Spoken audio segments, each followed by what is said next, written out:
여러분 안녕하십니까? 뉴스가 있는 저녁을 시작합니다. 문재인 대통령은 다음 정부가 집중해야 할 정책 과제로 한국판 뉴딜, 탄소 중립, 그리고 한반도의 평화를 꼽았습니다. 국가의 미래를 좌우할 국가적인 전략 과제이기 때문에 계속 이어져 가야 한다고 당부했습니다. 잠시 후 8시부터는 20대 대선 후보들의 사자 방송 토론이 중계방송됩니다. YTN을 통해서 함께 계속 지켜보시기 바랍니다.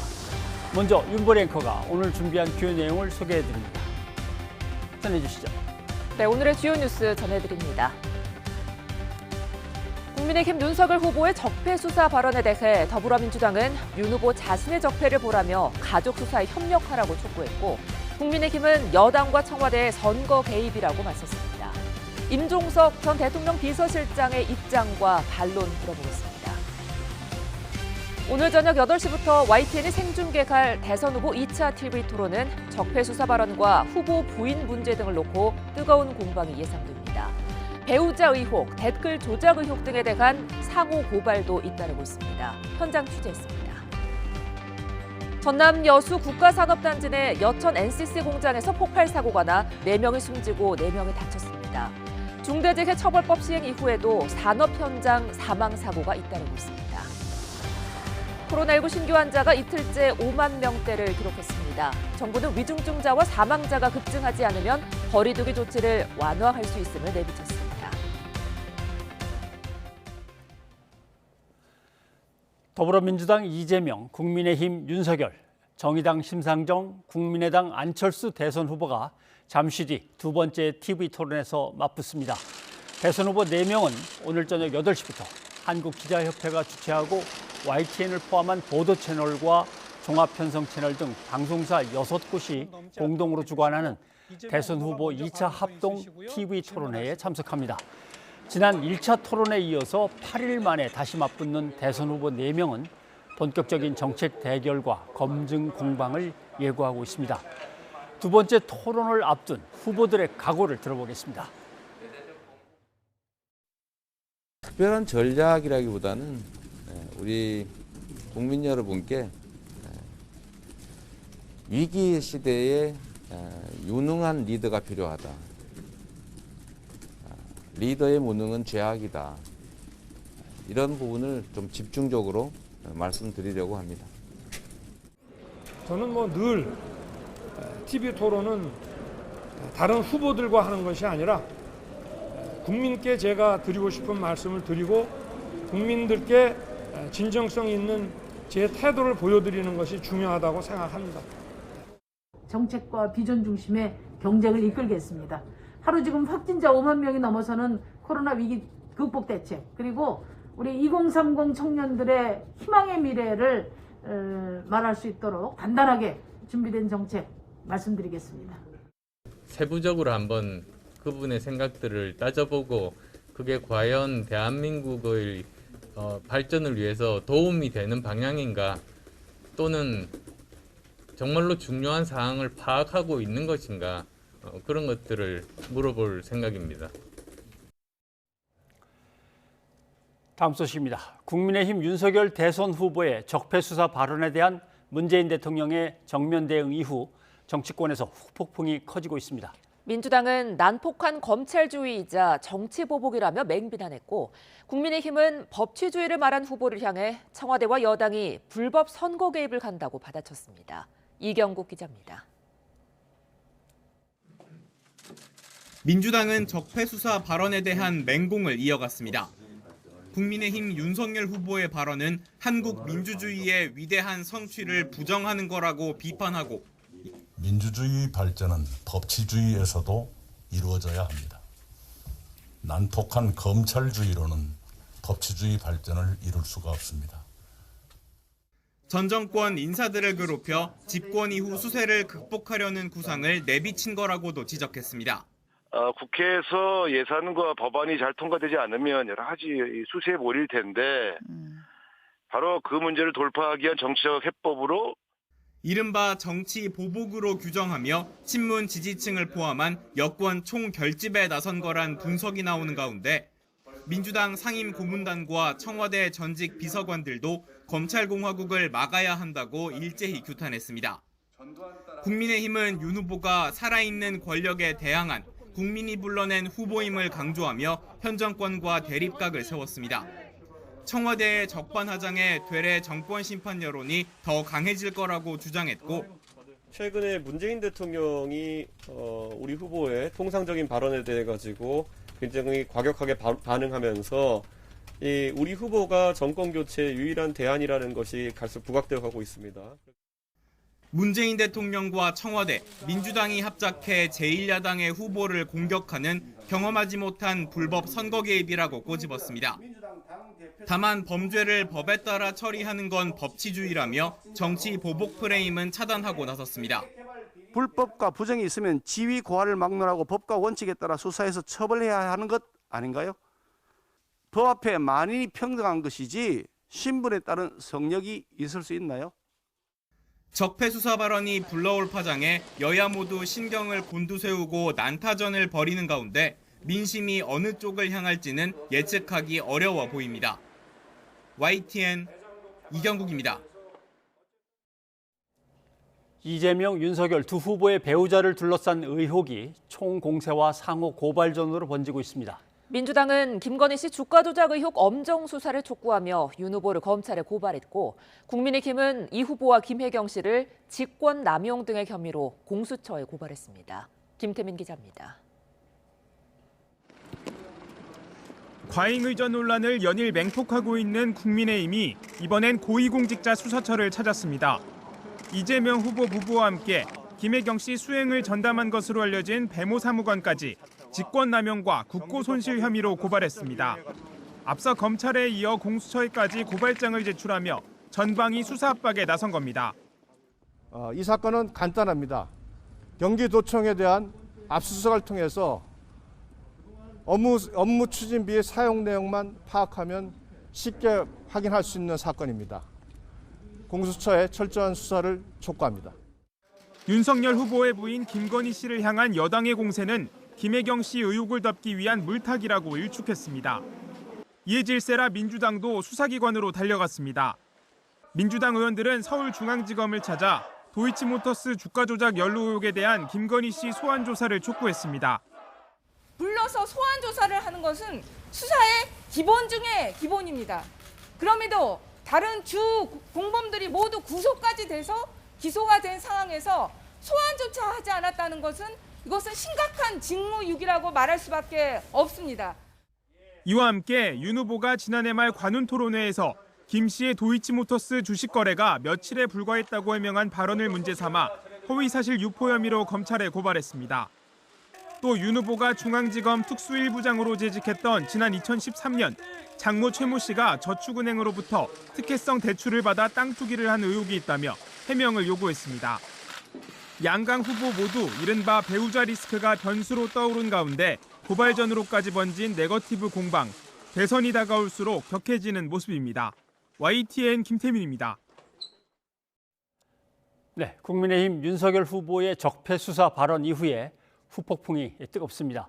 문재인 대통령이 직접 비판을 했고 또 임종석 문정부 초대 청와대 비서실장도 포문을 열었습니다. 임종석 전 실장을 직접 만나서 얘기를 들어보겠습니다. 어서 오십시오. 네, 안녕하세요. 자, 그동안은 공개 활동을 상당히 자제하고 계셨는데 이번에 윤석열 후보의 발언에 대해서 이건 망언이다라고 강하게 포문을 여셨습니다. 포문을 여시게 된 배경은 어떤 겁니까? 심각성 때문입니다. 심각성. 이번 윤석열 후보의 정치 보복성 발언은 어느 한 구석에서도 실수의 흔적을 찾아볼 수가 없습니다. 준비된 것이고 너무나 노골적이어서 믿어지지가 않을 정도입니다. 제 예단이 아니라 제가 있는 사실만 갖고 얘기를 해보겠습니다. 예.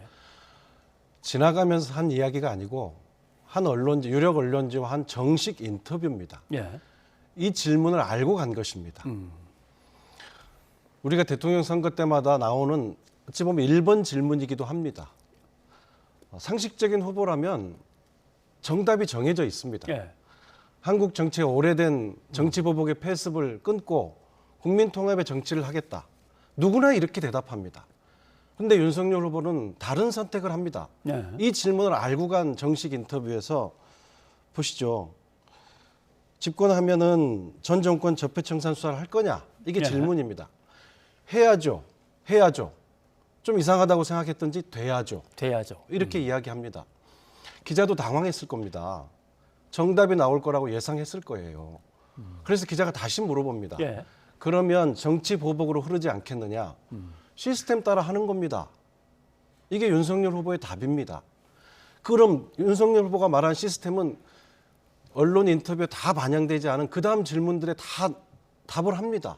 예. 한동훈 검사장입니다. 한동훈 검사장이 문재인 정부에 저항하면서 독립운동하듯이 해온 사람이고 이 정부에서 많은 탄압을 받았는데 중앙지검장 하면 안 되느냐 하고 이야기합니다. 예. 그러면서 굉장히 유능한 검사이기 때문에 검찰 인사가 정상적으로 되면 중요한 자리에 가게 될 거라고 판단한다. 그 인사 누가 합니까? 대통령이 하겠죠. 대통령이 합니다. 예. 저는 이것은 너무나 노골적인 정치 보복에 대한 공표고 선전포고여서 문재인 정부의 초대 비서실장으로서는 말할 것도 없고 예. 저는 국민의 한 사람으로서 강력한 분노와 함께 정말 이 정식으로 사과를 요청합니다. 지금 말씀하신 시스템에 의해서 되는 겁니다. 하는 겁니다라고 윤석열 후보가 얘기를 했고 그 다음에 다시 이제 설명을 붙인 거로는 대통령이 된다면 난 대통령으로서는 수사에는 전혀 관여를 하지 않습니다까지 했습니다. 그렇습니다. 그렇다면은 이게 의례적으로 뭔가 문제가 있거나 부패 비리가 있으면 수사하는 거 당연한 거 아닙니까? 라고 하는 원칙적인 입장 표명인데 이거 정치 공세 아니냐? 대통령의 선거 개입 아니냐? 지금 국민의힘은 그렇게 비판을 합니다. 그래서 앞에 제가 쭉 설명을 드린 겁니다. 배경을. 지나가면서 한 이야기가 아닙니다. 이 질문이 있을 거를 예상하고 질문지를 확인하고 간 정식 인터뷰에서 예. 준비된 발언을 한 것입니다. 이 인터뷰 말미에 제가 발언한 건 다 기사화해 주세요 단도리까지 합니다. 저도 언론 보도에서 본 겁니다. 예. 대통령이 왜 그렇게 화가 나셨겠습니까? 이것이 정치 초보의 실언이었다고 봤으면 대통령 또 참으셨을 겁니다. 그러나 명백한 속내를 드러낸 것이고 현 정부를 향한 구체적 사실에 대한 언급도 없이 예. 민주당 정권, 그러니까 현 정부가 검찰을 이용해서 얼마나 많은 범죄를 저질렀습니까? 수사해야죠. 어떻게? 한동훈 중앙지검장 시켜서 합격할 겁니다. 예. 이렇게 준비된 발언을 한 겁니다. 저는 이게 대통령에게 보내는 선전포고일 뿐만 아니라 검찰과 안팎에 보내는 메시지라고 생각합니다. 이분은 준비하고 한 거예요. 근데 문재인 대통령은 나중에 이 부분을 비판하면서 그래서 그런 것들을 총장 재직 시절에 잡아내라고 검찰권을 맡겼는데라고 이제 안타까워했습니다만 결국 국민의힘은 윤석열 검찰총장 내정자 인사청문회 당시에 문재인 사람이다 반대다라고 했는데 검찰개혁의 적임자라고 또 임명한 거는 현 정부이기 때문에 그걸 어떻게 해야 될까요? 아프죠. 우선 말씀드리고 싶은 것은 문재인 대통령이 요구한 내용이 있지 않습니까? 예. 본인이 4년 가까이 중앙지검장 검찰총장으로 문재인 정부 임기 5년 중에 4년 가까이를 가장 요직에 있었습니다. 예. 그래 대통령이 물어보는 겁니다. 당신이 핵심적인 자리에 있을 때 이 정부의 적폐를 눈 감았다는 거냐? 아니면 기획수사라도 하겠다는 거냐? 정확하게 얘기를 해보라. 왜? 실언이 아니라고 봤기 때문에 대통령은 요구하는 거 화가 난 겁니다. 예. 물론 왜 이런 사람을 그러면 인사를 했느냐? 예. 자승자박 아니냐? 이런 비판도 받고 있습니다. 그러나 문재인 대통령은 적어도 수사기관, 감사기관 그리고 언론에 대해서 절대로 개입을 하지 않으려고 혼신의 예. 노력을 다해온 분입니다. 물론 그 선한 의지가 배신당했습니다. 그런데 아마도 또 그런 선택의 순간이 오면 대통령은 할 수 있는 한정된 방법 안에서라도 가장 중립적인 인사를 시키려고 또 노력할 겁니다. 왜냐하면 제가 모셔본 문재인 대통령은 정치 권력이 수사기관이나 언론이나 감사기관에 영향력을 미쳤을 때 오는 폐단이 훨씬 크다고 믿는 분이기 때문에 그렇습니다. 예. 물론 인사 업무 보좌를 잘 못한 저희들 책임이 큽니다. 예를 들어서 최재형 감사원장 때는 제가 임기 중이었기 때문에 정확하게 기억합니다. 네. 저희를 통해서 올라간 보고는 상당히 보수적이지만 정치 중립적이고 비정치적인 인사다. 예. 그래서 문재인 대통령이 시킨 겁니다. 윤석열 후보 검찰총장 당시에 제가 현직에 있지는 않았지만 정확하게 내용을 파악하고 있습니다. 검찰개혁에 동의하고 예. 고위공직자 비리수사처 검경수사조정권 추진하겠다. 그리고 난 천직의 검사다. 정치하지 않는다. 그랬기 때문에 윤석열 후보를 검찰총장에 임명했습니다. 다시 말씀드리지만 대통령의 착한 의지는 배신당했습니다. 예. 저희들로서는 보좌를 잘못 못한 책임과 함께 좀 참담한 마음입니다. 알겠습니다. 그런데 이 부분은 어떻게 해석해야 될지 모르겠습니다. 문재인 정부가 왜 김대중 정부, 노무현 정부를 계승했다 하느냐? 그건 사기다. 이거는 어떤 배경에서 나온 말일까요? 저도 어느 맥락에서 하는 이야기인지 잘 모르겠습니다. 우리 국민들께서 문재인 정부가 김대중 정부와 노무현 정부를 계승한 정부다. 예. 다 그렇게 생각하시지 않을까요? 근데 어떤 맥락에서 했는지는 제가 내용을 알지 못하고 예. 다만 선거 시즌이 정치적 어떤 효과, 분리 효과를 노린 거 아닐까 짐작만 할 뿐입니다. 예. 이 점은 어떻게 생각하십니까?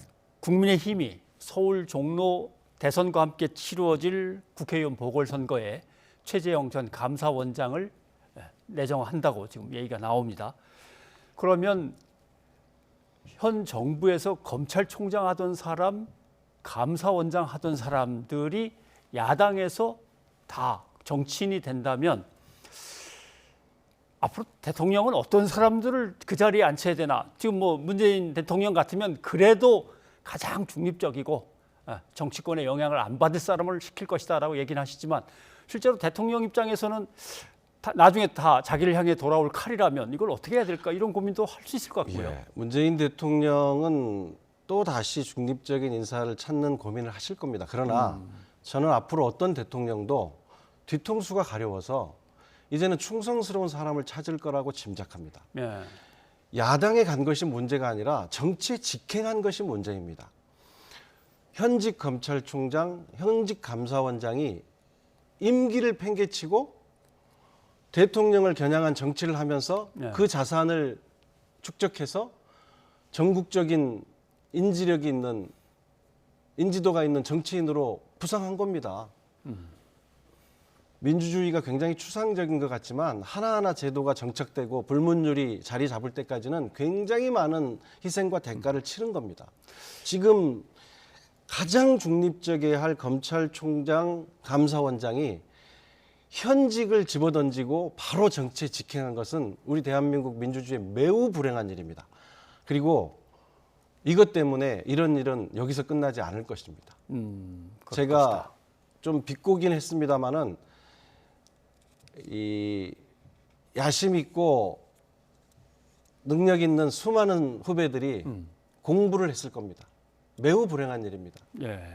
그런데 만약에 그렇다면 지금 따지고 보면 윤석열 후보 얘기 나왔고 최재형 전 감사원장 얘기 나왔고 하지만 김동연 전 경제부총리도 사실 있습니다. 어떻게 문재인 정부 쪽에서 가장 요직을 거친 분들이 문재인 정부에 대한 정권 교체를 이야기하는 걸까라고 할 때 어디가 꼬인 건지 아니면 어디에서 시스템에 문제가 있는 건지 이건 어떻게 보십니까?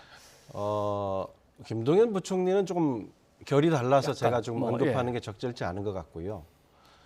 윤석열 후보와 지금 최재형 종로의 전략 공천을 받은 최재형 전 감사원장은 어느 시점부터 정치를 하기로 작정을 한 겁니다. 예. 저는 그래서 문재인 대통령의 선한 의지가 배신당했다고 제가 앞에 말씀을 드렸는데 두 사람은 자신들이 가지고 있는 그 자리가 갖고 있는 정보력과 이런 힘을 배경으로 해서 대통령을 상대로 이 정치를 시작해서 그 자산으로 정치를 한 것이죠. 예. 제가 이것이 위험하다는 것은 앞서 우리 앵커님께서 지적하셨다시피 제일 걱정되는 것은 앞으로 대통령은 가장 대통령한테 충성할 사람을 가장 중립적이어야 할 기관의 장으로 임명할 거라는 겁니다. 이것이 우리 정치에 큰 불행이고요. 예.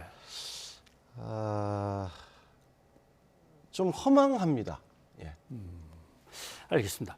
그런데 사실 문재인 대통령의 임기 말 지지율은 뭐 역대에 찾아볼 수 없을 정도로 40%를 훌쩍 넘겨서 계속 유지가 되고 있습니다. 그런데 정권 교체로는 또 사실 50%도 넘겨서 유지가 됐던, 지금은 약간 뭐 내려왔다고 치더라도 상당히 높단 말이죠. 그러면 대통령 국정수행 지지율은 높은데 정권 교체 찬성률도 높다고 하면 이게 민주당이 잘못했다는 겁니까? 그럼 뭐가 문제일까요? 글쎄요, 제가 객관적 평가를 할 수 있을지 모르겠습니다만은 적어도 문재인 대통령이 집권했을 당시의 경제적, 외교, 안보적 환경을 감안해 본다면 5년이 다 지나가는 지금 대한민국의 국격과 위상은 확실히 달라졌다 그렇게 생각합니다. 그렇기 때문에 저는 문재인 대통령에 대한 국정수행 지지도가 40을 넘고 있다고 봅니다. 정권 교체에 대한 여론이 임기 말에 더 높은 것은 항상 그랬죠. 저는 이게 꼭 나쁘다고만 보지는 않습니다. 국민들께서 더 나은 정치, 더 나은 미래를 원한다는 반증이기도 하죠. 그러나 과거 정권과 다 비교해도 문재인 대통령의 현 시점의 국정 지지도가 이례적으로 높다는 것은 그래도 위기 상황에서 정부를 맡아서 힘들게 한 정책들도 있었지만은 전체적으로는 문재인 대통령이 진심을 가지고 최선을 다해줬다. 저는 그런 반증이 아닐까 생각합니다. 끝으로 한 가지만 좀 약간은 개인적인 질문이겠습니다만은 586 정치인을 대표하는 인물로 이제 꼽히시고도 계신데 지금 586 체제에 대한 청산이라든가 좀 더 젊은 세대한테 이제는 자리를 내주자는 얘기도 나오고 정치권에 뭔가 세대 교체와 새로운 바람을 요구하는 이야기들이 이번 대선 과정에서 계속 나왔습니다. 오늘 이 자리에 나오신 것도 어떻게 보면 정치를 다시 재개하려고 하는가 뭐 이렇게 생각하실 분도 계실 텐데 정치의 새바람이나 세대 교체와 묶어서 어떤 생각을 갖고 계십니까? 우선 제가 오늘 이 자리에 나온 것은 정치 재개를 위해서는 아니고요. 제가 3년여 만에 첫 방송에 나온 겁니다. 앞서 제가 설명드린 것처럼 윤석열 후보의 정치 보복 발언은 금도를 넘어섰고 너무나 노골적이고 속내를 공공연히 드러낸 거여서 저는 이건 반드시 윤석열 후보가 책임 있게 해명하고 사과해야 된다는 겁니다. 그러지 않으면 매우 불행한 상황이 대한민국에 펼쳐질 수 있기 때문에 대통령도 그 지점에서 강력한 분노와 함께 사과를 요구한 것이고요. 저는 국민들께서 늘 새로운 정치, 새로운 인물을 원하시죠. 국민들의 요구가 옳다고 생각하고요. 저는 저희들보다 좋은 후배들이 또 새로운 분들이 정치에 많이 들어와 주시기를 희망하고 더 훌륭한 정치인들이 국민들의 눈높이에 맞출 수 있도록 노력해 주시기를 바라는 마음뿐입니다. 네, 알겠습니다. 자, 오늘 자리 함께해 주셔서 감사하고요. 오늘 계속해서 행보를 저희들 또 지켜보고 있겠습니다. 임 전 실장님 고맙습니다. 네, 고맙습니다.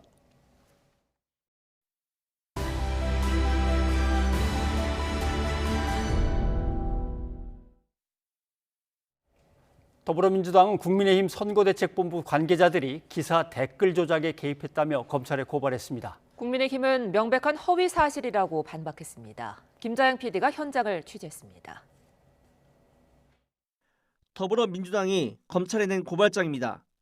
피고발인은 국민의힘 선대본부의 진종원 국민소통실장과 이유진 SNS 종합상황실장, 임채석 화성시 의원, 배인규 신남성연대 대표 등 7명. 혐의는 유사기관을 만들어 공직선거법을 위반하고 포털의 업무를 방해했다는 겁니다. 성연대의 설립자와 국민의힘 선거대책본부 관계자들이 공모해서 신남성연대 언론종합팀이라는 조직을 설치했습니다. 이 조직을 이용해서 지난 2월 3일 대선 후보 토론 중후에 토론 관련 기사에 대한 댓글을 조작하는 등 선거 관련 기사에 댓글을 조직적으로 쓰게 하고 그에 대한 댓글 추천수를 조작한 사실이 확인됐습니다. 댓글 부대를 동원해 여론을 조작한 유사기관으로는 신남성연대 언론정화팀이 지목됐습니다. 먼저 국민의힘 이유진 실장 등이 윤 후보 관련 기사와 함께 해당 기사에 달 댓글을 목록으로 정리해 단체 대화방에 올리면 대화방에 있는 신남성연대 회원을 통해 목록을 전달받은 배 대표의 지시에 따라 회원들이 다른 대화방에 전달하는 방식으로 조직적으로 댓글 부대팀을 운영했다는 겁니다. 댓글 조작 정황이 제기된 SNS 단체 대화방 내용을 확인해봤습니다. 윤석열 국민의힘 후보 지지라는 이름의 단체 대화방에 신남연, 즉 신남성연대를 언급하는 대화가 여러 차례 등장합니다. 주로 윤석열 후보에게 불리한 것으로 보이는 포털 기사 링크를 좌표라는 표현으로 공유하면서 들어갑시다, 가주세요 등 신남성연대에 구체적으로 댓글 동원을 요청하는 듯한 대화도 여러 번 발견됩니다. 그렇게 공유된 기사의 댓글을 언론정화팀이 장악하고 윤 후보에게 유리한 댓글이 최상위에 노출되도록 조작했다는 게 민주당의 주장입니다. 단체 설립 시기와 목적에도 의구심을 제기했습니다. 신남성연대 등기를 보면 설립일은 지난해 6월로 윤 후보가 선거운동을 개시한 7월 직전이고 시민단체로는 이례적으로 주식회사라는 점도 댓글 조작을 위해 급조된 단체가 아니냐는 해석을 뒷받침한다는 겁니다. 운동인데, 그러니까 이제 그 유사 기관이냐는 그 행적이 이렇고 저렇고라기보다는 그 관계성의 문제에 주목해가지고 뭐 이쪽에 뭐 자금이 흘러 들어갔다든가 뭐 이런 게 있어야 될 거 아니에요. 이런 게 잡히면 유사기관으로 딱 잡히겠죠. 주식회사예요? 신기하네요. 시민단체가 아니라 그렇게 되면 그거는 조금 문제가 될 수는 있긴 하겠네요. 말하자면 양자의 관계가 문제겠지. 양자의 관계가 입증의 문제겠죠. 입증의 문제. 뉴스가 있는 저녁 제작진은 신남성연대의 입장을 듣기 위해 사무실을 찾아갔지만 배 대표를 만날 수는 없었습니다. 다만 배 대표는 SNS 글을 통해 듣도 보도 못한 대화방에 본인은 들어있지 않다며 무고죄로 대응할 것이라고 밝혔습니다. 임채덕 화성시 의원도 해당 단체방의 존재조차 알지 못했다고 해명했습니다. 저도 모르겠어요. 그게 단톡방에 제가 들어가 있는지 안 들어가 있는지도. 뭐 워낙 그 요즘에 그 저희 중앙당에서 아마 그 각 지역별로 단톡방을 개설을 하라는 부분이 있는 거로 저는 알고 있거든요. 그래서 많은 단톡방을 운영을 해요. 국민의힘 선대본부 이양수 대변인은 해당 의혹은 명백한 허위 사실이라며 오히려 여론을 호도해온 쪽은 민주당 쪽이라고 반박했습니다. YTN 김자영입니다. 전남 여수 산업단지 내 공장에서 폭발 사고가 나 작업자 4명이 숨지고 4명이 다쳤습니다. 사고는 열 교환기를 시험 가동하며 압력을 높이다가 벌어졌는데요. 경찰은 안전 규정이 제대로 지켜졌는지 보고 있고 고용노동부는 중대재해법 적용 여부를 검토하고 있습니다. 나현우 기자입니다. 폭발 사고가 난 공장 시설들이 엿가락처럼 휘어져 있습니다. 바닥에는 철제를 비롯한 온갖 잔해물이 어지럽게 널려 있습니다. 전남 여수 산단 여천 NCC 3공장에서 폭발 사고가 난 건 아침 9시 반쯤. 사고 현장과 수십 미터 떨어진 곳까지 주먹보다도 큰 돌덩이가 날아올 정도로 폭발 충격은 컸습니다. 이 사고로 작업자 4명이 숨을 거뒀습니다. 나머지 작업자 4명도 크고 작은 부상을 입었습니다. 사상자 가운데 숨진 1명을 제외하고는 모두 협력업체 직원이었습니다. 현장 상황이 상당히 어지러운 상태였고 저희들이 이제 수습 차원에서 이렇게 왔다 갔다 하고 이렇게 부상자들 치료하고 수습하고 또 사망자들 이송하고 뭐 이런 상태였기 때문에 사고 당시 현장에서는 열 교환기 청소를 마치고 시험 가동 중이었습니다. 압력을 넣던 도중이었는데 갑자기 폭발해버린 겁니다. 탄소강으로 된 1톤짜리 열 교환기 덮개가 수십 미터나 날아가 버렸습니다. 작업을 마무리 짓는 단계로 기밀 테스트 또는 리크 테스트를 진행 중에 그 기밀을 확보하기 위해서 체결된 프로틴 카바가 이탈하면서 사고가 발생하였습니다. 국립과학수사연구원을 비롯해 관계기관과 합동 감식을 벌인 경찰은 안전규정을 위반한 게 없는지 수사하고 있습니다. 고용노동부도 이번 사고가 중대재해법 적용 대상인지 살피고 있습니다. YTN 나연호입니다. 양주 채석장 매몰 사고로 인해 중대재해처벌법 첫 적용 대상이 된 삼표산업 본사를 노동부가 압수수색했습니다. 이미 대표이사가 입건된 가운데 붕괴 위험을 묵살했다는 진술을 확보해 집중 조사를 벌이고 있습니다. 보도에 황윤태 기자입니다. 지난달 29일 노동자 3명이 숨진 양주 채석장 사고와 관련해 고용노동부가 삼표산업 본사를 압수수색했습니다. 사고가 발생한 지 13일 만입니다. 노동부는 중부지방고용노동청 중대산업재해 수사 담당 근로감독관과 6개 지방노동청 디지털 포렌식 근로감독관 등 40여 명을 이번 압수수색에 투입했습니다. 이종신 삼표산업 대표는 중대재해처벌법 위반 혐의로 이미 입건된 상태입니다. 노동부는 중대재해처벌법 첫 적용 사건인 만큼 신중에 신중을 기하는 상황입니다. 저희가 일부러 이제 조금 잠깐 늦춰서 충분히 조사를 해서 어떤 부분을 봐야 되겠다라는 부분들을 가지고 지금 들어와서 조금 많이 오래 걸릴 것 같거든요. 제보를 미리 받아서 저희가 이미 그건 진술이랑 이런 거 다 확보해뒀습니다. 안전보건계획을 제대로 수립하지 않았고 안전관리 절차를 위반했다는 혐의를 뒷받침할 증거를 확보하는 데 집중하고 있습니다. 특히 폐기물인 슬러지 위를 천공하려던 계획이 수립된 경위와 현장에서 나온 붕괴 위험의 지적을 묵살했다는 의혹에 대해 집중 조사를 벌이고 있습니다. 삼표산업 측도 대형 로펌을 내세워 나중에 기소되더라도 치열한 법정 다툼을 벌이겠다는 기세입니다. 더 드리면 상관없고요. 제 수사에 적극 협조하고 있다. 그 정도이죠. 중대재해처벌법 2호 적용 대상인 판교 건설 현장 엘리베이터 추락사와 관련해 현장 감식도 진행됐습니다. 경찰과 국과수, 노동부 관계자들은 추락한 엘리베이터가 있는 지하 5층에서 감식을 진행했습니다. 엘리베이터 설치 과정에서 임시로 매단 로프가 제대로 연결되지 않아 사고가 났는지를 집중 조사하고 있습니다.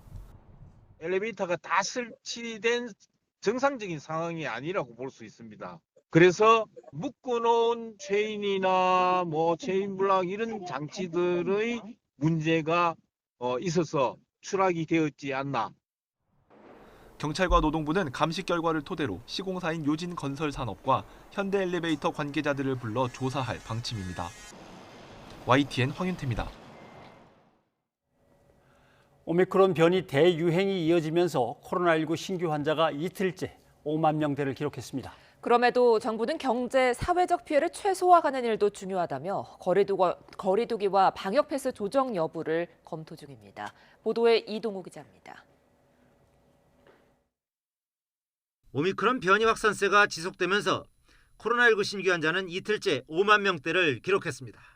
확진자 규모는 일주일 만에 2배, 2주 전보다는 3.4배 증가했으며 1월 1일보다는 12.2배 많습니다. 국가수리과학연구소는 다음 달 초엔 최대 36만 명 규모의 신규 확진자가 나올 수 있다고 경고했습니다. 한동안은 아마도 더블링이 지속되지 않을까. 그래서 3월 초에는 충분히 30만 명 이상의 신규 확진자 규모도 가능성도 배제할 수는 없다. 이렇게는 보고 있습니다. 위중증 환자 수는 2주째 200명대를 유지했지만 사망자는 49명 늘었습니다. 무증상이나 경증으로 재택 치료를 받는 사람은 하루 만에 2,800여 명 증가해 18만 명에 육박했습니다. 재택 치료 입원화 첫날 집중관리군은 8천여 명으로 신규 재택 치료자의 19%에 달했습니다. 전문가들은 확진자 폭증을 예상하고 있지만 정부는 경제, 사회적 피해를 최소화하는 일도 중요하다면서 거리두기 조정 여부를 검토 중입니다. 위중증과 사망이 안정적으로 유지되고 방역 상황을 어느 정도 관리할 수 있다 이런 판단이 들면 언제라도 저희들이 용기 있는 결단을 내리겠다는 약속을 드립니다. 오는 20일까지 적용되는 현행 거리두기를 조기에 완화할 수도 있다는 뜻을 내비친 것입니다. 장기간 거리두기로 피해가 큰 자영업자들을 위해 영업시간 제한 완화 등 일부 조치를 조정하는 방안이 거론됩니다. 하지만 방역 패스나 QR코드는 나름대로 용도가 많다며 신중한 입장입니다. 방역 패스라든지 QR코드 여러 가지를 예단해서는 안 될 것 같습니다. 여러 가지 지금 사회적 거리두기라든지 또 오미크론의 특성에 맞게 전반적으로 검토해서 신중하게 논의하고 발표드리도록 하겠습니다. 오미크론 대유행에도 불구하고 정부가 거리두기와 방역 패스 등과 관련해 어떤 완화 조치를 내놓을지 관심이 쏠리고 있습니다. YTN 이동우입니다. 고위험군이 아니면 우선 신속 항원 검사를 받도록 검사 체계가 바뀌면서 자가검사 키트의 수요가 급증하고 일부에서는 품귀 현상도 보이고 있습니다. 정부는 온라인에서 자가검사 키트 판매를 금지하고 판매 가격을 제한하는 방안도 검토하고 있습니다. 홍주혜 기자입니다. 요즘 약국과 편의점에선 자가검사 키트가 들여놓기 무섭게 팔려나갑니다. 온라인에서도 품귀 현상은 마찬가지입니다. 도대체 어디를 가야 구할 수 있는지 정보를 나누는 광경도 흔해졌습니다. 가격은 2배 정도 뛰고 이미 들어간 주문을 판매자가 일방적으로 취소해버리기도 합니다. 지난 3일부터 고위험군이 아니면 PCR 검사가 아닌 신속 항원 검사를 먼저 받아야 하면서 수요가 급증한 탓입니다. 정부는 공공과 민간 영역에 신속 항원 검사 키트를 이달 말까지 7천만 개, 다음 달엔 1억 9천만 개를 공급할 예정이라 물량은 충분하다고 강조합니다. 다만 온라인상에서 가격 교란 행위 등 일부 혼선이 빚어지고 있다며 시장 안정화에 들어가기로 했습니다. 먼저 신속 항원 검사 키트의 온라인 판매를 오는 13일부터 금지하고 약국과 편의점에서만 팔 수 있게 합니다. 1회 구입 수량과 판매 가격을 제한하는 조치 등도 범부처 TF에서 검토합니다. 코로나19 발생 초기 마스크 대란 때와 비슷한 접근 방식입니다. 신속 항원 검사 키트를 충분하고 안정적으로 공급해드리는 일, 이 문제에 대해서 저희들이 최고 가격제 도입까지도 검토하고 있다는 말씀을 드립니다. 오는 21일부터는 어린이집과 노인복지시설 등의 신속 항원 검사 키트를 한 주에 1인당 1에서 2회분씩 무료로 공급합니다. 면역 수준이 낮은 데다 집단 생활로 감염 위험이 높은 계층을 보호하기 위해서입니다. 물론 가정마다 필요하신 분도 있고 반드시 필요하지 않으신 분도 있거든요. 그래서 이 부분은 필요한 곳에 배급을 하고, 그리고 가장 중요한 부분은 국민들께서 원할 때 내가 언제든지 구매 가능하게 되면 심리적으로 굉장히 안정성이 있거든요. 유치원생과 초등학생에게 신속항원 검사 키트를 무료로 나눠주는 방안도 곧 확정될 전망입니다. YTN 홍주혜입니다. 코로나19 진단검사 체계의 개편으로 고위험군 위주로 PCR 진단검사를 진행하자 입원 환자 보호자와 간병인의 검사 비용 부담이 커져 논란이 불거졌습니다.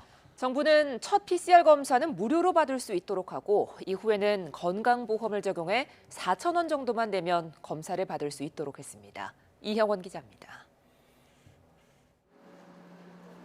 초등학생 자녀를 둔 A씨는 아이 병원 입원을 앞두고 알아본 PCR 검사 비용에 부담이 컸다고 호소합니다. 진단검사 체계 이원화 이후 고위험군이 아니면 선별진료소에서 PCR 검사를 받을 수 없게 되자 기존보다 가격을 더 올려 부르는 병원까지 검사 비용이 천차만별이었다는 겁니다. 익산에는 한 8, 9만 원이면 받는다고 했었어요. 그리고 전주 같은 경우는 2만 원, 선별진료소 보건소도 안 된다고 하니까 막 가격이 오르기 시작한 거죠. 부담이 많이 되긴 하죠.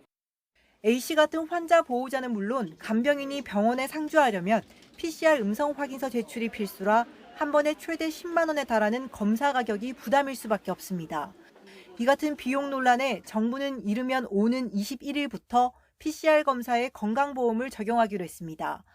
비용이 2만 원 정도로 저렴한 검체 취합 검사 방식인 풀링 기법의 PCR을 진행하고 건강보험을 적용해 보호자나 간병인 부담을 4천 원으로 대폭 낮추기로 한 겁니다.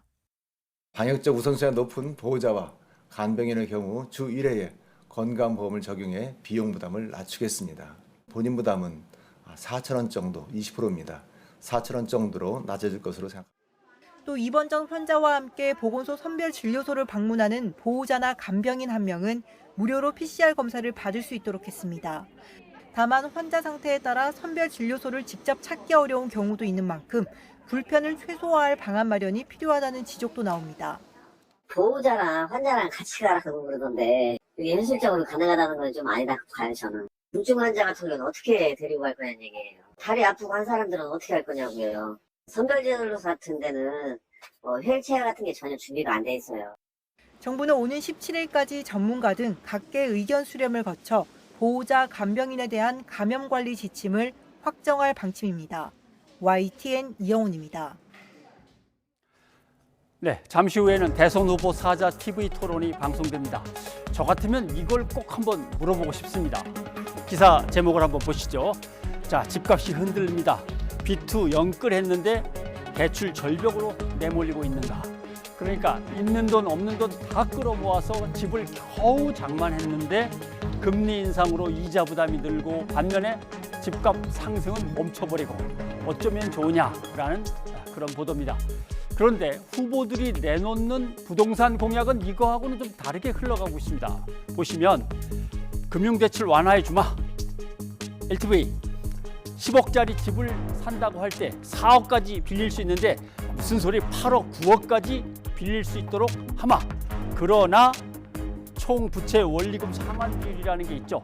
이거는 마이너스 통장, 여러분이 차 살려고 담보대출 한 거, 그다음에 주택담보대출 모든 걸 따져가지고 한계를 딱 정해놓은 게 있습니다. 주택담보 인정 비율이 높아져서 돈을 빌리려고 해도 풀어줘도 원리금 상환 비율에서 어차피 막힙니다. 그러니까 또 그것도 풀어주겠다 이렇게 지금 나가고 있습니다.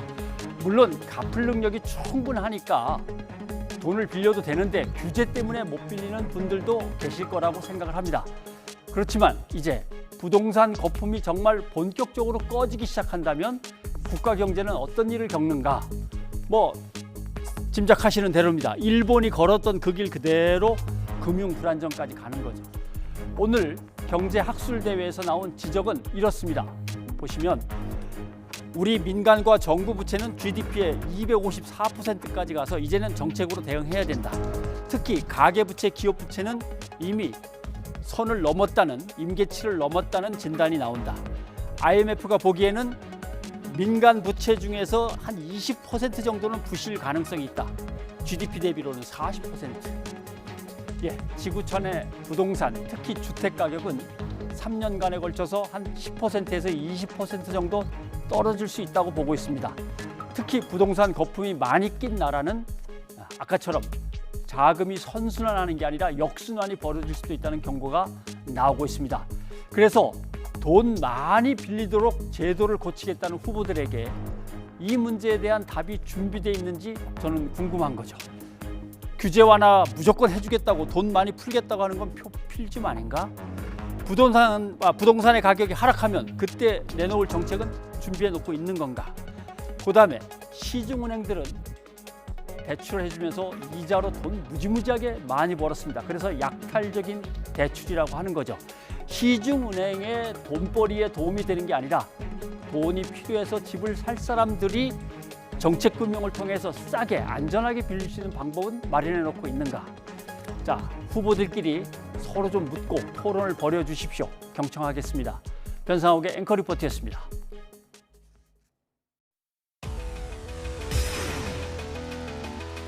충분히 하지 못한 그런 아쉬움이 있는 것 같습니다. 시작했더니 금방 끝나네요. 위기 시대에 유능한 리더가 필요하다. 리더의 무능은 죄악이다. 이런 부분을 국민들께 진정성 있는 제 태도를 보여드리는 것이 중요하다고 생각합니다.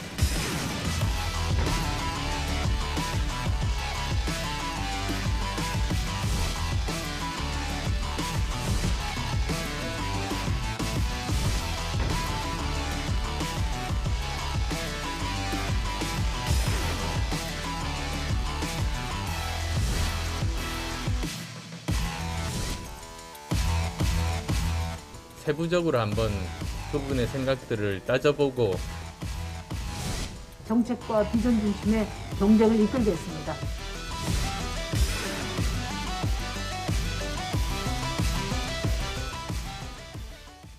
네, 4명의 대선 후보가 잠시 뒤 8시부터 2차 TV 토론에서 맞붙습니다. 주요 정책과 각종 의혹을 놓고 치열한 공방이 예상되는데 배종호 세한대 교수, 김종혁 경제사회연구원 언론센터장과 이 토론을 전망해 보도록 하겠습니다. 두 분 어서 오십시오. 안녕하세요. 네, 반갑습니다.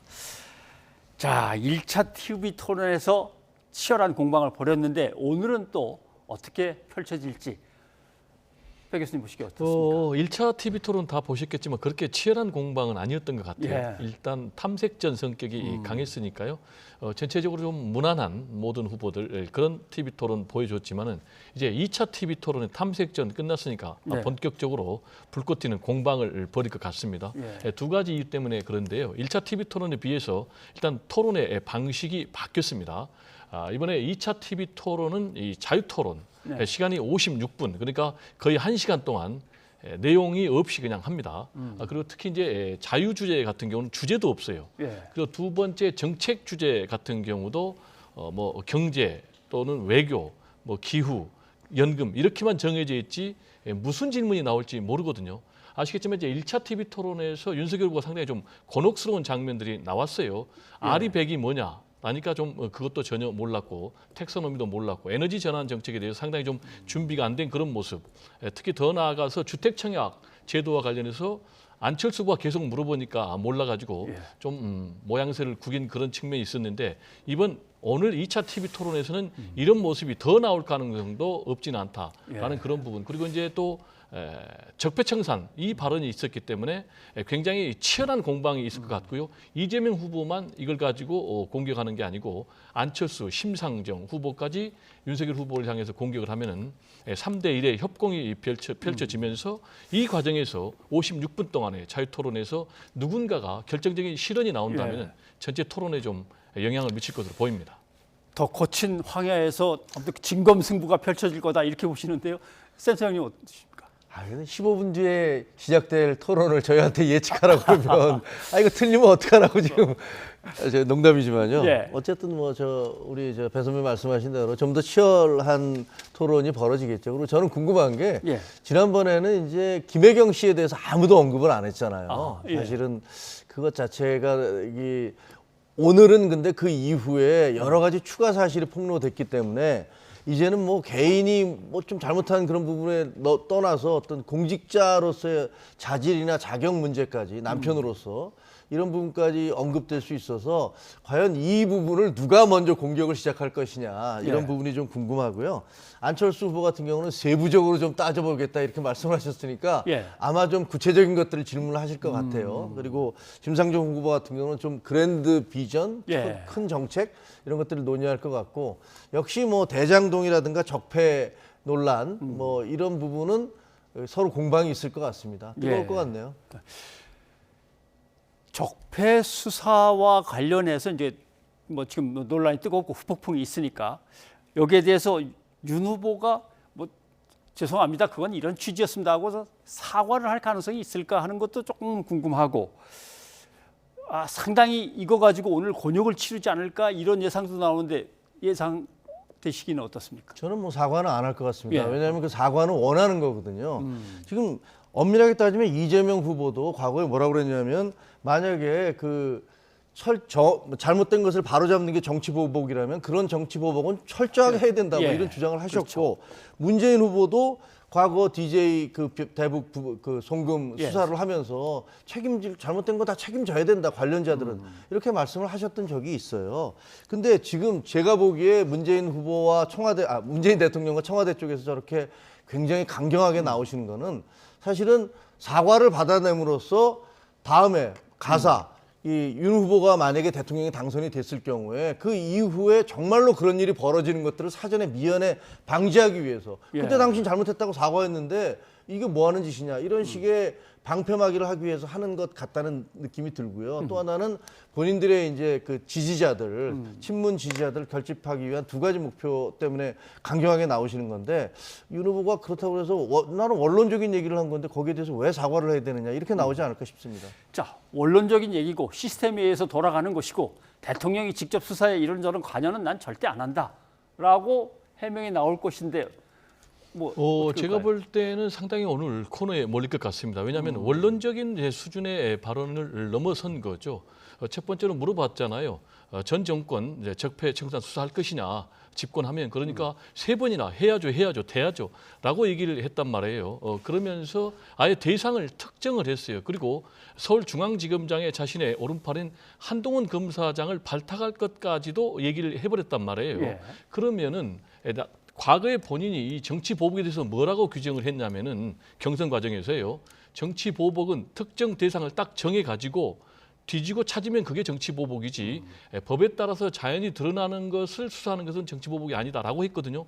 그러면 구체적으로 잘못한 게 뭐냐라고 물어보니까 거기에 대해서 답은 못해요. 그러면은 본인 말대로 특정 대상을 수사 대상으로 정했다. 이거는 표적 수사하겠다는 것이고 그리고 또 정치 보복을 하겠다는 것인데 이걸 가지고 지금 와서 원론적인 얘기다. 문재인 대통령도 나오고 같이 얘기했다라고 얘기하는 건 전혀 안 맞고요. 우리 센터장님께서 이재명 후보 잘못된 것을 전제로 한 것이고 문재인 대통령도 잘못된 것을 전제로 했거든요. 따라서 본인이 정치 보복의 발언이 아니다라는 것을 입증하려면 구체적으로 문재인 정권의 잘못된 부분 수사 대상을 제시를 해야 될 것으로 보입니다. 그건 뭐 이따 윤석열 후보의 답변을 한번 좀 들어보기로 하고요. 이건 어떻게 보십니까? 조금 전에도 임종석 전 청와대 비서실장이 잠깐 나와서 강하게 얘기를 했습니다만 청와대 출신 비서실장들이 이거는 정치 보복입니다. 국민들이 막아주셔야 됩니다. 호소까지 나왔는데 국민들 또 유권자들이 이 문제 때문에 여권 쪽으로 결집을 할까요? 일단 뭐 구체적으로 유권자들의 좀 분포 또 구성을 좀 살펴봐야 될 것 같은데요. 예. 한마디로 말씀하신 게 유불리를 얘기하시는데 저는 결론적으로 얘기하면은 윤석열 후보에게 마이너스 발언이다라고 생각합니다. 왜냐하면 지금 진영 대결 양상이니까 이 발언 때문에 진영 대결 양상이 더 심화될 것으로 보입니다. 그런데 윤석열 후보 같은 경우는 진영의 결속도가 상당히 이루어졌다고 봐야 돼요. 그 근거는 여론조사 한겨레가 해보니까 윤석열 후보 왜 찍겠느냐. 정권 교체 때문에 찍겠다라는 게 한 65% 나왔고 윤석열 후보의 자질 능력 때문에 찍겠다는 것은 5%밖에 안 되거든요. 반면에 이재명 후보 같은 경우는 아직도 친문 지지층이 한 70% 정도밖에 지지를 안 하고 있고 특히 이제 호남에서 약하기 때문에요. 진영 결속도가 양쪽에서 이루어지면 이런 점에서 이재명 후보가 좀 유리하게 작용할 것 같고 두 번째는 결국은 진영 대 진영으로 가면 51대 49의 싸움이 될 텐데 그러면 중도 무당층이 누구를 선택하느냐. 라는 부분인데 지금 진영 대결에 대해서 굉장히 중도 무당층은 피곤해하거든요. 더구나 전직 대통령 4명이 사법처벌 당했고 또 한 분은 극단적인 불행한 선택을 했는데 또 정치 보복의 어떤 그런 그림자가 어른거린다. 이 부분에서 상당 부분 저는 윤석열 후보가 좀 데미지를 입을 것으로 그렇게 전망을 합니다. 자, 윤석열 후보한테 마이너스일 것이다. 왜 1대2의 싸움을 만들어버렸나? 뭐 근데 그런 지적이 나오는데 센터장님 보시기는 어떻습니까? 저는 그렇게 생각하지 않습니다. 예. 왜냐하면 기본적으로 왜 그런 말씀을 하시는지 뭐 이해는 충분히 가요. 그런데 일반 국민들이 생각하기에는 야, 뭐 이렇게 정말 캥기는 게 많은 모양이다. 라는 그런 생각을 중도층은 얼마든지 가질 수 있고 그리고 국민들은 사실 그동안에 이 정권 하에서 검찰 인사가 어떻게 진행됐는지 추미애 장관과 뭐 박범계 장관들이 어떻게 자기의 측근들을 요직에다 앉혀놓고 심지어는 기소가 된 사람들 범죄 혐의로 기소가 된 사람들까지 승진하고 영전하는 그런 모습들 그리고 성남 FC 그런 수사를 하겠다는 부하 검사의 주장을 다 깔아문댔던 어떤 지청장 뭐 이런 것들을 다 알고 계세요. 알고 계시기 때문에 지금 저렇게 강력하게 나오는 것은 야 이거 정말로 정권 바뀌면은 뭔가 문제들이 많이 터져 나올 것 때문에 그러는 거 아니야라는 생각을 할 수가 있거든요. 그래서 그게 그렇게 물론 소수의 지지자들에 대해서 뭐 그 결집하는 효과는 있을지 모르지만 전체적으로 볼 때 그것이 표에 도움이 될 것이다라는 생각은 저는 하지 않습니다. 네. 이재명, 윤석열 후보 본인들이 안고 있던 리스크도 사실 아직은 남아 있습니다. 대장동도 사실은 뭐 이런저런 저런 얘기들이 많이 나오지만 이재명 후보한테는 아직도 큰 짐으로 남아 있고 윤석열 후보 같은 경우는 여러 가지가 나오는데 그중에 뭐 부동시도 있고 여러 가지 이제 얘기가 나옵니다만은 개인들이 갖고 있는 리스크가 이번 2차 TV 토론에서 어느 정도 부각되면서 영향력을 미칠지 한번 배 교수님부터 생각을 해보신 게 있습니다. 네, 뭐 두 가지 주제인데요. 하나는 이제 대장동 관련해서는 지난번 1차 TV 토론 때는 우열을 가리기가 좀 어려웠어요. 윤석열 후보가 공격을 했는데 본인이 오히려 역공을 당하는 그런 상황이 펼쳐졌고 그 이후에 달라진 좀 상황들이 뭐냐면 곽상도 전 국민의힘 소속이죠. 그분이 구속이 돼버렸지 않습니까? 그리고 또 박영수 전 특검 윤석열 후보하고 특수관계 있다라고 누구나 볼 수밖에 없는 이분의 딸 계좌로 11억이 화천대유에서 오고 간 그런 근거들이 나왔단 말이에요. 그러면 이런 부분은 뭘 얘기하느냐. 역시 대장동 게이트는 특검, 특수부 검사들의 그런 게이트 아닌가라는 이제 그런 주장이 상당히 좀 설득력이 있기 때문에 오늘 TV 토론에서는 과연 공수가 어떻게 바뀔지 좀 주목해 봐야 될 것 같고요. 그리고 이제 윤석열 후보 관련해서 이제 부동시 문제가 있어요. 그러니까 양쪽의 눈의 시력차 때문에 군대를 결국 면제받았는데 우리가 외관으로 보면은 뭐 윤석열 후보 덩치도 좋고 또 골프도 잘 치고 또 뭐 당구도 잘 치고 어릴 때 안경도 한 번도 안 썼다고 그러거든요. 근데 최초의 군대 면제받을 때는 0.7이 오차가 났는데 뭐 검사 최초로 임용될 때 또 재임용될 때는 0.2, 0.3밖에 안 되니까 그러면 이건 수시로 바뀌는 그런 부분이 아닌데 따라서 이런 부분에 의혹이 있기 때문에 이 만약에 의혹을 잠재우기 위해서 본인이 확실하게 신체 검사를 한다든지 구체적인 신체 검사 어떤 증명 기록을 내놓지 않는다면 계속해서 병역 의혹이 앞으로 족쇄처럼 따라다닐 가능성도 있다 이렇게 봅니다. 나름대로 대장동 의혹에는 어떻게든 윤석열 후보도 관여가 돼 있다라고 민주당 쪽에서는 계속 이제 의혹 제기도 하고 그다음에 윤석열 후보의 개인적인 뭐 부동신 문제라든가 이런 걸 끌어내는데 그런 네거티브가 언제까지 먹힐 것이냐 이런 회의론도 있긴 있습니다. 그렇죠.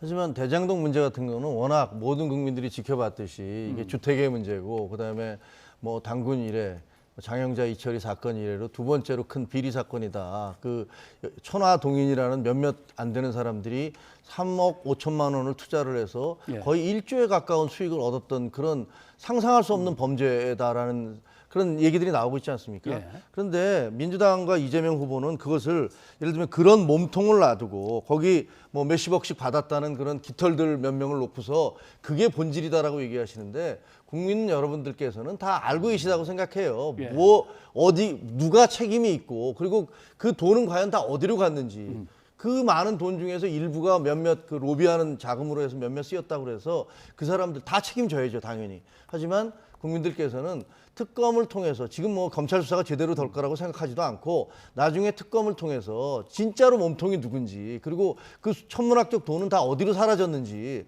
이런 부분들에 대해서 규명될 것을 기대하고 있다. 그렇게 생각을 합니다. 그래서 윤석열 후보 부동시 그분 운전면허 없으시잖아요. 그러니까 예를 들면 젊은 시절에 뭐 눈이 어떻게 됐다가 지금 어떻게 됐는지 잘 모르겠습니다만 어쨌든 평생을 운전면허 없이 본인이 운전면허 따지 못했던 것은 그 운전면허 위험하다고 생각해서 그런 거 아니겠어요? 정상 보통 시력을 가진 사람들이면 다 따지 않겠습니까? 그런 것을 봐도 지금 야당 지금 민주당의 주장은 너무 좀 과도한 것이다라는 생각이 듭니다.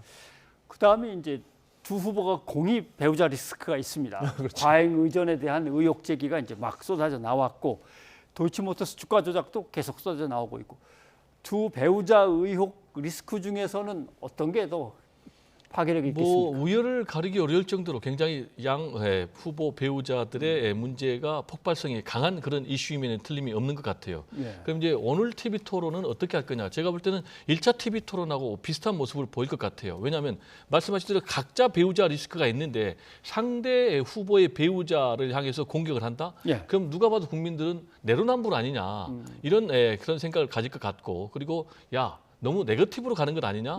그렇기 때문에 1차에 의해서 본인들은 이 문제를 이번에도 건들지 않을 가능성이 저는 높다고 보고요. 반면에 심상정 후보라든지 안철수 후보라든지 이 두 후보는 이 부분에 대해서 매우 깊게 따갑게 추궁을 할 것 같아요. 그럴 때 이 두 후보자가 어떻게 답변하느냐 이 부분도 상당히 지켜볼 관전 포인트가 아닌가 생각이 됩니다. 센터장님. 저는 뭐 김혜경 씨의 도이치모터스 사건이나 뭐 다른 뭐 그 학력 부분에 대한 것들은 대부분 결혼하기 전에 발생했던 일이거나 10여 년 전의 일이란 말이에요. 하지만 지금 새롭게 부각되고 있는 김혜경 씨의 그 여러 가지 의전, 과잉 의전 혹은 불법 의전이라는 문제는 가장 최근에 발생했던 것들이고 더구나 이제 경기도 지사로 있을 때 지금 작년, 뭐 재작년 이런 일 아닙니까? 그렇기 때문에 이것은 현재도 이것이 잘못하면 이건 명백한 범죄다라는 그런 지적들도 있고요. 또 많은 국민들도 우리 대한민국 국민들이 제일 싫어하는 게 갑질입니다. 이건 정말 대놓고 갑질한 거 아니냐 이런 생각들을 갖고 있기 때문에 김혜경 씨 건이 훨씬 더 타격이 클 것인데 문제는 아까 우리 배종호 그 교수님 말씀하신 대로 이거를 누가 얘기를 할 것이냐 그것은 좀 지켜봐야 될 것 같습니다. 윤석열 후보가 과연 얘기를 할까 아니면 안철수 후보나 심상정 후보가 지적을 할까 뭐 그것 좀 지켜봐야 되겠습니다. 잠깐 균형을 좀 잡아야 되겠는데요. 도이치모터스 주가 조작 의혹이 최근에 지금 터진 겁니다. 새로. 왜냐하면 손해봤다 수천만 원. 그런데 지금 민주당 주장에 따르면은 뭐 적게는 5억에서 수십억 이익 봤다라는 것. 그리고 전혀 거래를 안 했다고 그러는데 거래 흔적들이 나왔기 때문에 이거는 법적으로 상당히 심각한 문제가 됩니다. 도이치 주가 조작 이것도 파괴력이 있어 보이지 않습니까? 조금은? 아니 그게 다 사실이면요 파괴력이 있겠죠. 그리고 저는 기본적으로는 모든 게 다 밝혀져야 된다고 생각을 합니다. 대장동이든 무슨 뭐 도이치모터스든. 네, 알겠습니다. 자, 토론을 그럼 같이 지켜보시기로 하죠. 오늘 뉴스가 있는 저녁은 대선 후보 방송 토론 중계 방송으로 여기서 마치겠습니다. 계속해서 저희 YTN과 함께 토론 방송 시청해 주시기 바랍니다. 다음 주에 다시 뵙겠습니다. 여러분 고맙습니다.